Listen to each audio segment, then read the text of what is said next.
The afternoon sun filtered through the lace curtains of Margaret Ellis's modest living room in the coastal town of St. Albans Bay, Cornwall, casting soft patterns across the pages of her novel.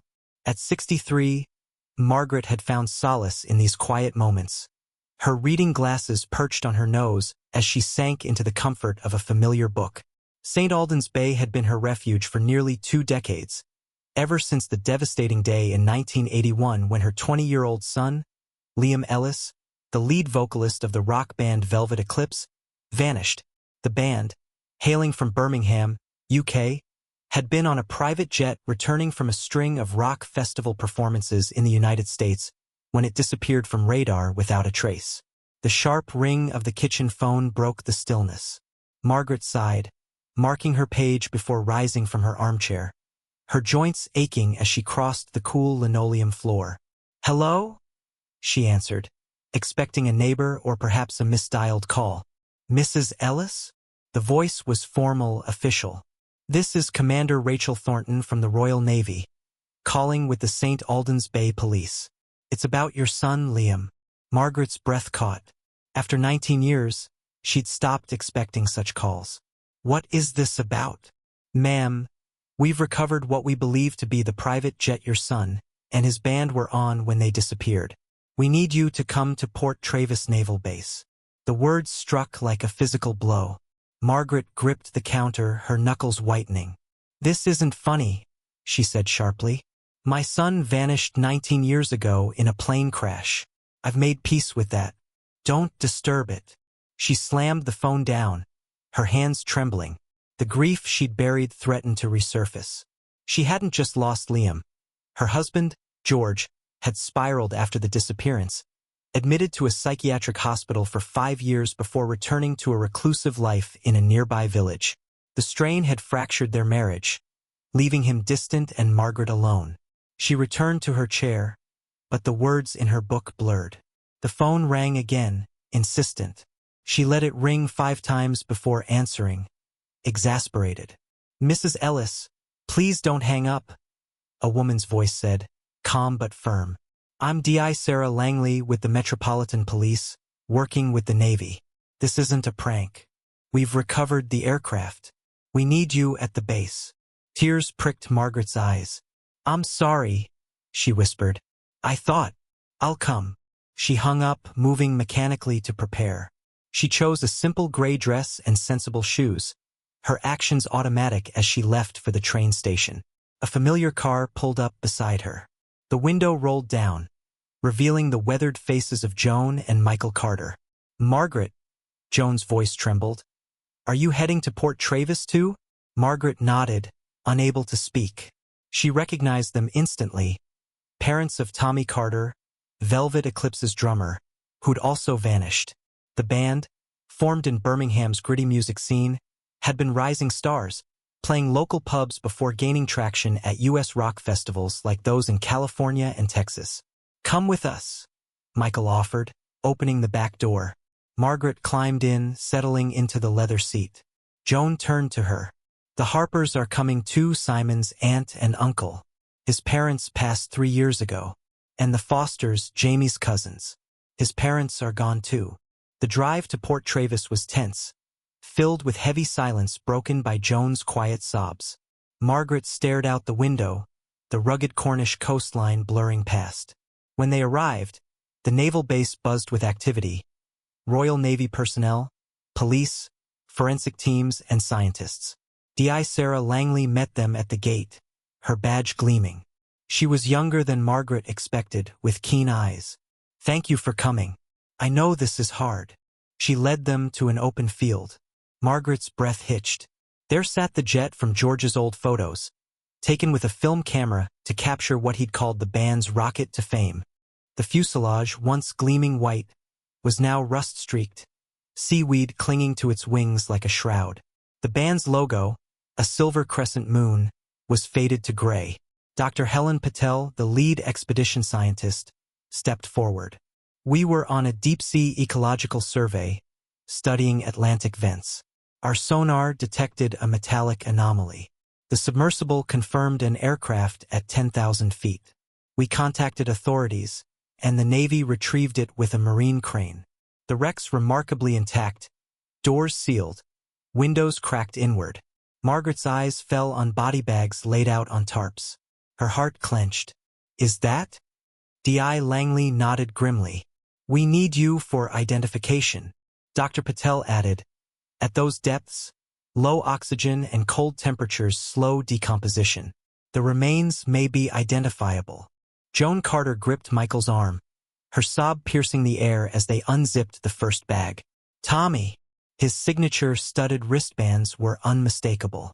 The second bag revealed Simon Harper, identified by his leather jacket. His aunt and uncle collapsed, weeping. The remaining bags held men in tattered suits. Likely record executives the band was meeting in the U.S. Margaret whispered. They were flying to New York for a deal with a major label.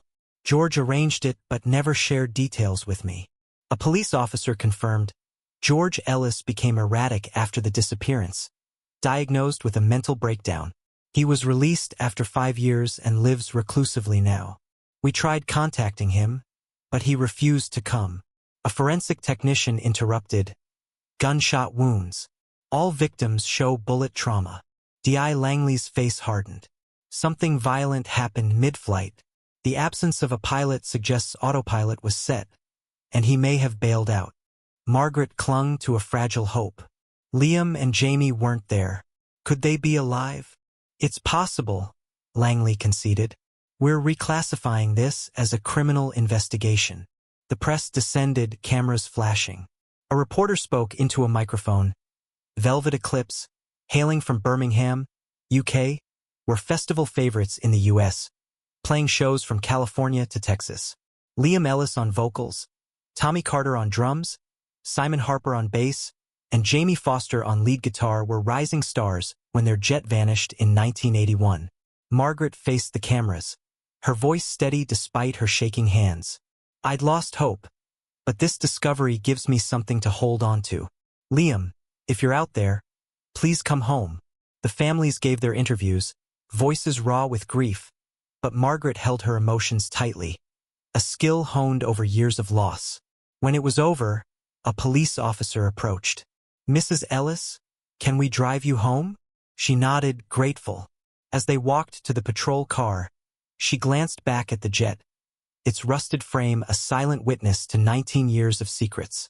The drive to St. Alden's Bay was quiet, the young officer sensing her need for silence. At her cottage, he escorted her to the door. If you need anything, ma'am. Thank you, Margaret said softly. She waited until his car vanished around the bend before stepping inside. Alone, she pressed her back against the door and let the tears come, great sobs shaking her frame. 19 years of anguish poured out. For Liam, for the boys lost, for the unanswered questions. After what felt like hours but was likely 20 minutes, she steadied herself, using the wall to stand. Her knees ached as she moved to the small study where her old computer hummed to life. Margaret navigated to an ancient internet forum, a support group for families of missing persons. She hadn't posted in years, the cycle of hope and despair too painful. Now her fingers shook as she typed. They found the plane. After 19 years, the Navy pulled it from the sea. 2 boys were inside, shot dead. My Liam wasn't there. I don't know what to hope for.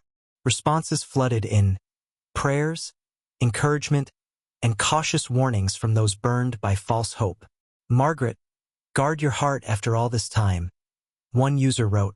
She lost track of time, the familiar usernames stirring old memories. A glance at the clock jolted her. Her doctor's appointment was in 45 minutes, and the bus took 30. She also needed to tell George about the plane, despite their estrangement. He deserved to know. Grabbing her purse, Margaret hurried to the bus stop. The bus pulled away just as she arrived, and she waved frantically to no avail. The next one wasn't for 40 minutes. A man stood at the far end of the shelter, watching her. He was in his 50s, wearing a worn jacket and jeans, his stare unsettling. Nice day, Margaret said, trying to ease the tension. He didn't smile, his eyes cold. Saw you on the news. Your son. Thought he'd be dead by now, rotting at the bottom of the sea. Margaret recoiled. "What's your problem?" Another bus approached, not hers. The man boarded without a word, but through the window, his gaze lingered, chilling her. She tried to calm her racing heart. Some people were just cruel, she told herself. Checking her watch, she decided to walk to a payphone near the local supermarket to call George. The 3-block trek would clear her mind. The supermarket bustled with shoppers. Margaret dialed George's number, her voice steady as she shared the news about the plane. He resisted at first, his voice distant, but she persuaded him to listen. "I'll be there at 3 after my appointment," she promised, hanging up. Turning, she froze. The man from the bus stop stood behind her, having appeared silently. "What?" he snapped when she gasped. Margaret walked away quickly, her shoes clicking on the pavement. She glanced back. He was on the payphone, but his eyes tracked her. This wasn't coincidence. Her pulse quickened. St. Alden's Bay's familiar shops felt less safe now. She needed people, safety. Pushing through the supermarket's doors, she relaxed slightly amid the squeak of cartwheels and beeping scanners. A bus stop sign near the entrance was closer than the original stop. The escalator hummed as she ascended to the second floor, thinking of George. He'd always loved history magazines, even now in his isolation. The electronics section greeted her with rows of CRT televisions, all displaying her face from the news, pleading for Liam to come home. The reporter's voice droned. Velvet Eclipse, Birmingham's own, were festival darlings in the U.S., rocking stages from Austin to San Francisco before their jet vanished in 1981. A woman with a shopping basket stopped. "That's you, isn't it?" The mother. Before Margaret could respond, others gathered. An elderly man touched her arm. "So sorry, love. My grandson loved Velvet Eclipse's shows." A younger woman added. They played at the Old Red Lion in Birmingham before hitting the U.S. festivals. The crowd pressed closer, their voices overwhelming. Margaret's chest tightened. "Please, give her space," a voice commanded. She looked up, hoping for security, but it was the man from the bus stop. He grabbed her wrist, his grip iron-strong, and pulled her toward an emergency stairwell marked "Staff Only," its door slightly ajar. Inside, the concrete walls echoed their steps. Margaret wrenched her hand free. "Why are you following me?" His expression was cold, professional. "I'm not here to save you, lady. I'm here to watch you and deliver a message." He stepped closer, pinning her against the wall. "Talk to anyone, police anyone, and it's over. For you and your boy." He pressed a gun against her stomach. Terror surged through her. "Please," she whispered. "If you know where Liam is, you talk, you lose him," he hissed. "Better sink yourself in the ocean before they find you. The man I work for isn't kind." Margaret's mind raced. "How do I know you know anything about Liam?" He studied her, then recited softly. "The watchman's daughter stands by the cliffs, counting waves that broke on the shore." Her blood froze. Those were lyrics from Liam's unfinished song, shared only with her one night in their Birmingham flat, strummed on his acoustic guitar before a U.S. festival tour. "We know everything," he continued.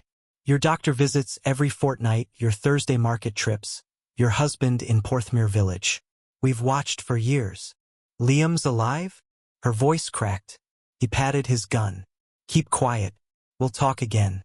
Be reckless and I won't hesitate. Bad things will happen to you and your boy." He descended the stairs, his footsteps fading. Margaret collapsed against the wall, trembling. A store employee opened the door, concern on his face. "Ma'am, you okay? You shouldn't be here. Need a medic?" "No, I'm fine," she said, steadying herself. "Just needed a moment." He recognized her. "You're from the news. So sorry about your son." "Thank you," she muttered, pushing past. She'd forgotten George's magazine. All that mattered was escape. She took the escalator down, gripping the rail, and bolted for the bus stop outside. The bus doors were closing, but the elderly driver saw her waving and reopened them. "Take your time, love," he said kindly. Margaret boarded, fumbling for her pass, and sank into a seat for the elderly. As the bus pulled away, she glanced back. No sign of the man, but his words echoed. We've watched for years. If Liam was alive, what had he become? Who was this man, and what cost would she pay to see her son again? Margaret stepped off the bus at the St. Albans Bay Medical Center, her legs unsteady from the encounter at the supermarket. The familiar gray building loomed ahead, its windows reflecting the fading afternoon light. She checked in at reception, went through routine blood pressure checks, and sat in the waiting room until called. Dr. Patel, her physician, reviewed her heart medication, stressing the need to avoid stress given her early-stage heart condition. Margaret nodded absently, her mind replaying the man's threat and Liam's unfinished lyrics. When she left with her prescription, the sun was dipping low.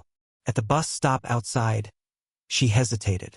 The man had warned her not to speak to anyone, but George, despite their strained marriage, deserved to know about the plane. A car horn snapped her from her thoughts.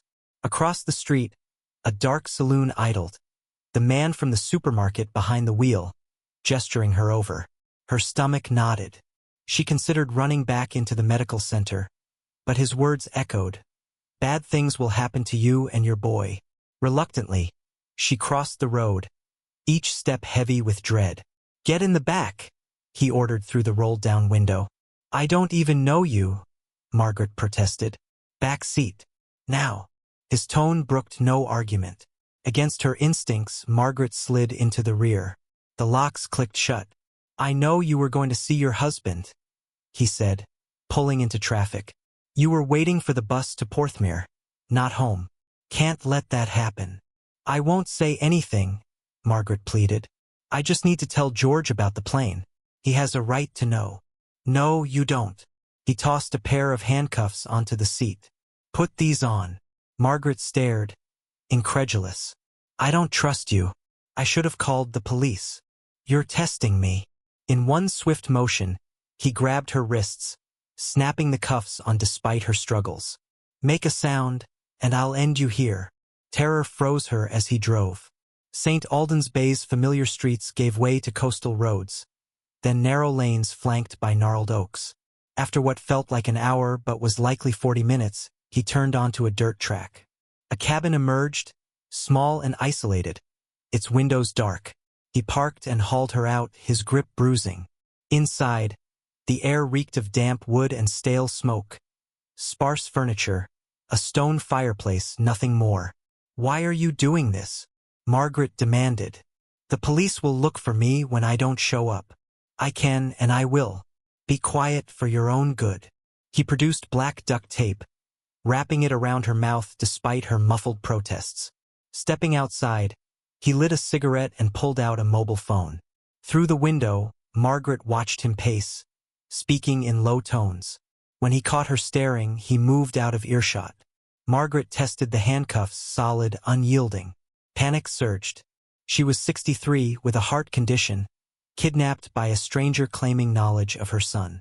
He returned, crushing his cigarette underfoot.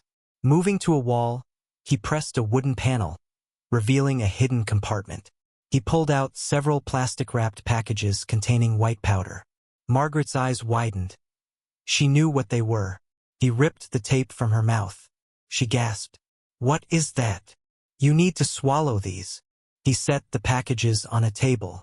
Those are drugs, Margaret said, shaking her head. I won't. Kill me if you must, but I won't. My name's Victor Klein, he said. I have business with your son. If you want to see him, you'll do as I say. Please, Margaret begged. I have a heart condition. This could kill me. If you're decent, there's another way. Victor pressed a gun to her temple. I'm not decent. Swallow them or I pull the trigger. 3 seconds. 1. Trembling, Margaret took a package, placed it on her tongue, and forced it down. Then another and another, 4 in total. Victor lowered the gun, handing her a pill bottle. Take these. They'll keep the packages intact. She swallowed the pills dry, tears streaming. Don't ask questions, Victor said. It's better if you know less. You're just transport. He recuffed her and tied her to a chair with coarse rope. Someone will come soon. Stay quiet and you'll see your boy. Margaret sat, the packages heavy in her stomach, wondering what Liam had become to lead her into this nightmare. Minutes passed, and the pill's effects hit, a drowsy haze clouding her mind. She prayed it was just the medication, not the packages leaking. The room blurred, time slipping away. Headlights swept across the window, and a large van's rumble broke the silence. Victor's face appeared, distorted in her drugged vision. Time to go. He untied her, unlocking the cuffs. Her legs buckled, but he pulled her upright. Outside, the night air was sharp. Two men, speaking rapid Spanish, stood by the van, dark-haired, faces weathered. One grabbed her, shoving her toward the rear. "Adentro Vieja," he grunted. The van's cargo area was large, but he opened a hidden panel in the interior wall. "Get in. Stay quiet." Margaret ducked into the compartment, her vision clearing slightly. Shapes became people, young women, some barely 18, pressed against the walls, silent and hollow-eyed. She was the only one over 30, let alone 60. The realization hit through the fog: human trafficking, drug smuggling. She was part of it now. The panel closed, plunging them into darkness. The van's engine roared, and they moved. Time dissolved in the black, marked only by occasional stops and muffled voices. The women remained silent, conditioned to this horror. Margaret dozed fitfully, waking when the van jolted. Gradually, the pill's effects faded, and the full terror of her situation sharpened. She was being smuggled, drugs in her body, surrounded by trafficked girls. After what felt like days but was likely hours, the van stopped. New voices, harsh, speaking accented English and what sounded like Russian, replaced the Spanish. The panel opened, light flooding in. A massive man loomed. "Out, all of you! Move!" They stumbled into a warehouse. Concrete floors, metal rafters, the stench of oil and chemicals. Armed men with Slavic features herded them into a side room, ordering them to line up. A smaller room nearby bore a radiation warning. One by one, the women were called in, the hum of an X-ray machine echoing. When Margaret's turn came, a man shoved her against a cold metal wall. Another entered, his face grotesquely scarred, carrying cups of liquid. "Drink," he ordered. "To pass packages." The younger women obeyed instantly. Margaret hesitated, her hand shaking. The scarred man sneered. "Why send us, old woman? She can barely stand. Only 4 packages." "Don't know," his companion replied. "Ask the boss." The scarred man leaned close, his breath foul. "Drink, babushka, or I make you." Margaret swallowed the bitter liquid, cursing herself for trusting Victor. She should have let him shoot her. Now she was at these men's mercy. "I take old woman to Ivan," the scarred man said. "He deal with her. No more useless grannies." He grabbed her arm, dragging her through dim corridors to a peeling black door. They descended a staircase, the air growing colder. At the bottom, another door opened into a room that reeked of blood and waste. 3 women knelt, blindfolded, gagged, hands bound. A man stood, gun raised at the first woman's head. "Stefan, wait," the scarred man called.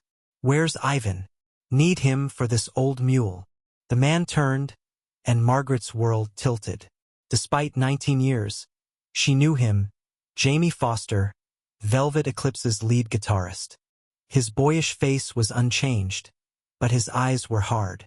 Their gazes met, and alarm flashed in his. "I think," Margaret began. Jamie cut her off with a loud cough. "Get me a gag, blindfold, zip ties. Now." The items appeared. Jamie gagged her, blindfolded her, and secured her wrists with practiced ease. "I'll take her to Ivan," he said, taking the gun. "You finish these 3. Through the blindfold, Margaret sensed the scarred man's glee. "Duh, I finish." Jamie guided her up the stairs, his grip firm but less cruel.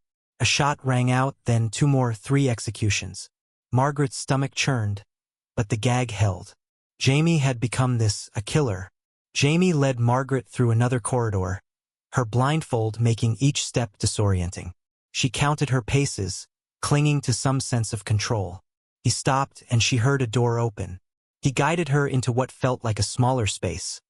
An office, perhaps, away from the warehouse's chaos. The horror of the executions and Jamie's transformation churned in her mind. If Jamie, the shy guitarist who'd practiced in her Birmingham garage before their U.S. festival tours, was here, could Liam be too? The door closed with a heavy thud, and locks clicked. Jamie removed her gag, and she gasped for air. He cut the zip ties, freeing her wrists, then lifted the blindfold. Margaret blinked against the fluorescent light, and her heart stopped. Kneeling before her was Liam, her son. His long, curly hair was now streaked with early gray.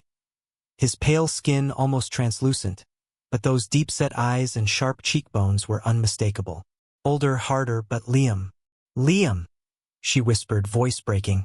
Is it really you? She turned to Jamie, confirming her suspicion. And you're Jamie Foster, aren't you? Victor kept his promise. Liam's voice was low. Victor's no saint, Mum. He's as bad as Nikolai Volkov. Margaret's eyes scanned the office. A nameplate on the desk read manager. Her stomach sank. What happened? You both work for these people. No time to explain, Liam said urgently. No one can know we're related, understand? Before she could respond, chaos erupted outside.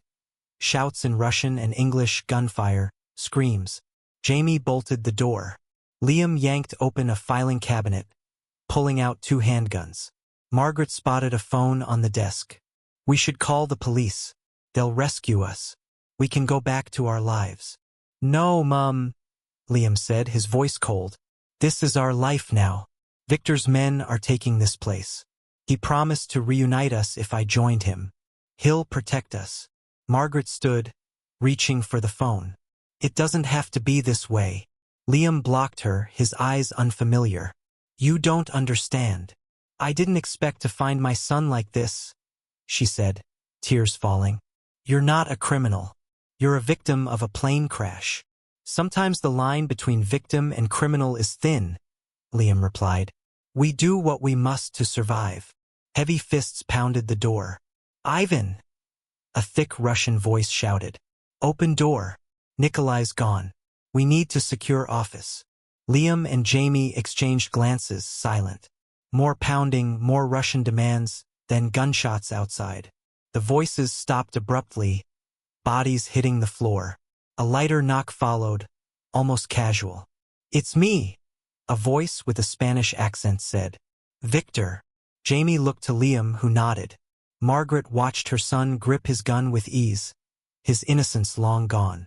Jamie unlocked the door, and Victor Klein entered.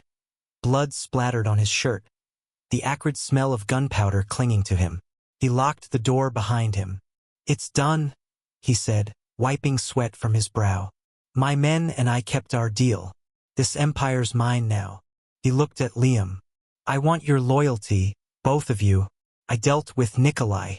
Put 3 bullets in his head. Victor's eyes gleamed. Nikolai promised you fame, said you'd launder money through your U.S. festival tours, make velvet eclipse stars. But he lied, kept you here as his dogs while he raked in the cash. I'm different. I'll run this operation, but I'll make you a real band again. Funnel the money through your music, and I'll give you the fame you deserve. Jamie stepped forward. You didn't bring my family. My cousins said my parents died years ago. Victor's tone was blunt. They're gone.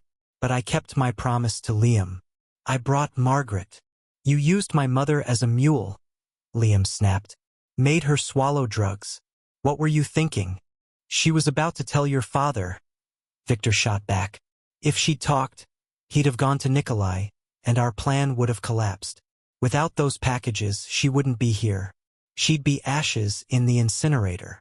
He glanced at Margaret. She was stubborn. Reminds me of you. He narrowed his eyes. None of you knew the police found the jet this morning, did you? Jamie's jaw dropped. The news hasn't reached us. Margaret's voice trembled. Yes, I saw it. The Navy pulled it from the sea. She turned to Liam, realization dawning. Your father knew about this all along. Liam sighed. It's a long story. I'll explain later. His eyes flicked to Victor's hand, hovering near his gun. I'll keep my promise, Victor. I'll hold up my end. Victor extended his hand. Liam took it, their grip tense. I'm sorry, Mum, Liam said softly. This way we can be together. Safe. Margaret clutched her mouth, betrayal crashing over her. She'd thought George was broken by grief, his time in the psychiatric hospital a collapse. Now she saw it was a calculated retreat. Once released, he'd slipped back to Porthmeor, dodging police, orchestrating this nightmare. Her husband had built this, and now she was losing her son to it.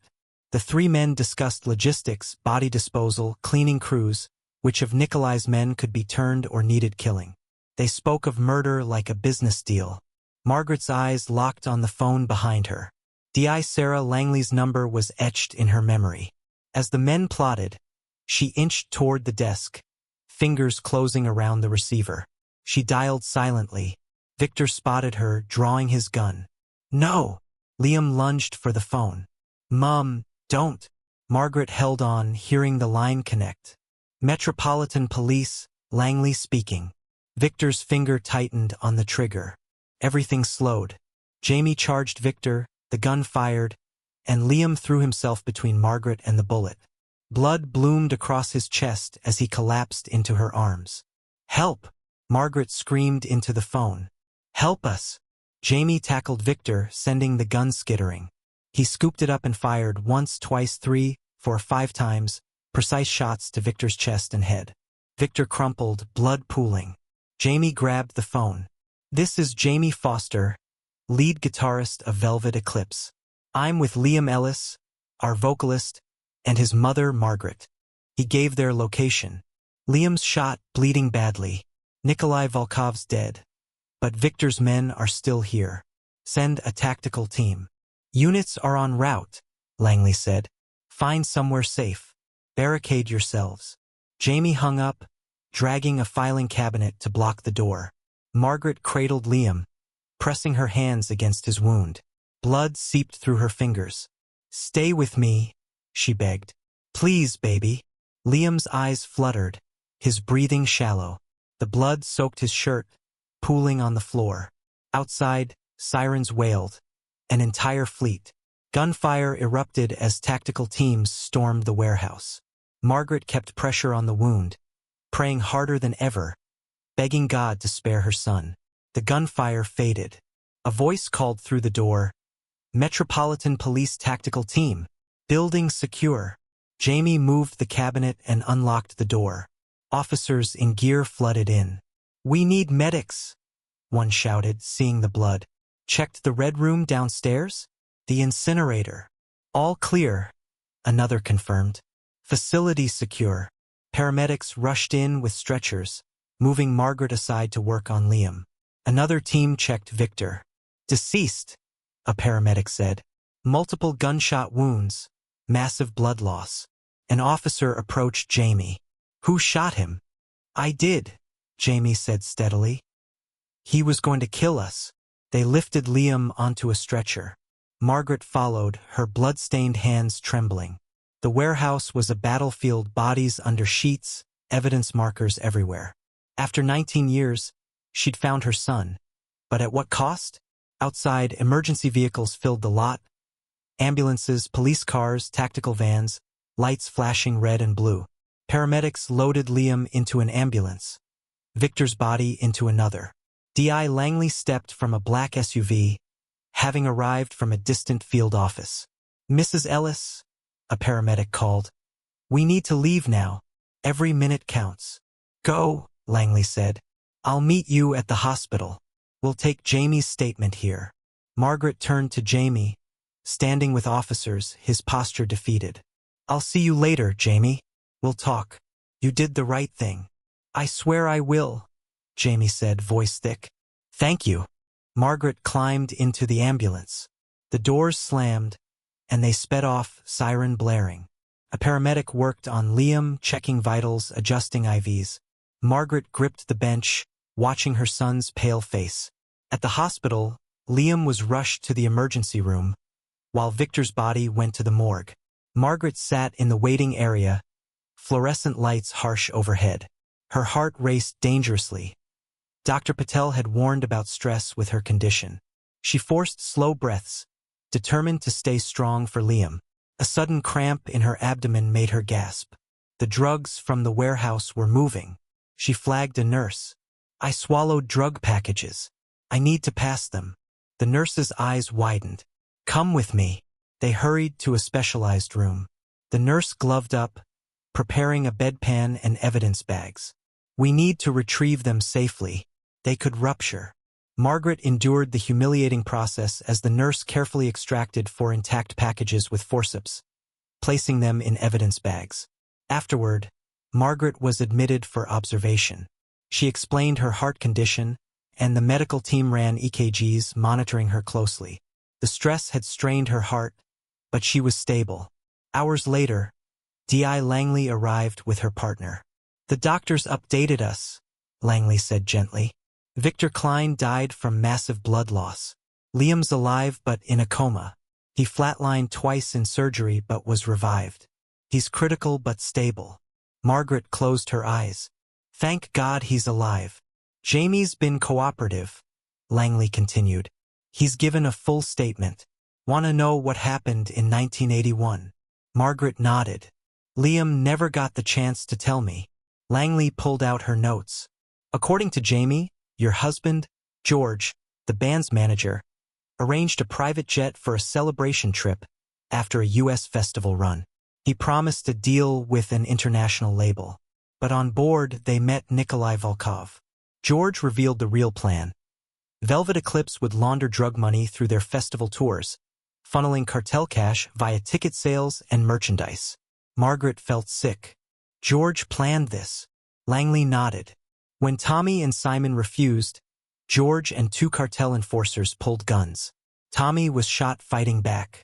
Simon was executed for trying to contact air traffic control. Liam was spared because he was George's son. Jamie agreed to cooperate to protect his family, his popularity from U.S. festival crowds making him valuable to Nikolai's scheme. "George threatened Liam with your death if he didn't comply. Why wasn't the plane found for 19 years? Margaret asked. "It flew low, avoiding radar over the Atlantic. The emergency beacon was disabled, and the crash site was too deep for 1981 recovery tech." Margaret wept. "My son worked for monsters for 19 years. I heard them talk about him killing, using women and children as mules." "George is being processed," Langley said. "His years avoiding questions under the guise of mental instability won't shield him now. As for Liam and Jamie, it's complex. Prosecutors could see them as willing criminals, but we're pushing their coercion as victims. Jamie's cooperation helps. With good representation, they might get reduced sentences or immunity for testifying." "Jamie's parents are gone," Margaret said softly. "He might not have known, isolated as he was. He's at the station, giving a full statement. You can talk to him later." After Langley left, Margaret asked to see Liam. A nurse brought a wheelchair, pushing her through quiet corridors to the ICU. Through glass doors, she saw him, motionless, connected to machines, a ventilator breathing for him, bandages on his chest. He looked so young, so fragile. The nurse wheeled her inside, leaving her alone. Margaret took Liam's hand, warm but unresponsive. "My baby," she whispered. "My sweet boy." Tears fell as she held him, 19 years of loss leading to this. Her son was alive but broken, shaped by a world no child should endure. "I'm so sorry I couldn't protect you. Sorry your father did this. But you saved me, Liam. You took that bullet." She prayed, pouring out her heart. "God, heal my son. I know he's done terrible things, but you know his heart. He was a boy trying to survive. Be merciful. Let him wake. Let him have a chance at redemption." Margaret squeezed his hand. "I'll fight for you. Your father should pay, not you. You were a victim, my brave, lost boy." The machines beeped steadily. Liam remained still, locked in his coma. Margaret stayed, holding his hand, reunited after 19 years. It wasn't the reunion she'd dreamed of, but it was real. She'd sit here as long as they allowed, watching over her son, praying for one more miracle. that he'd open his eyes and call her mum again.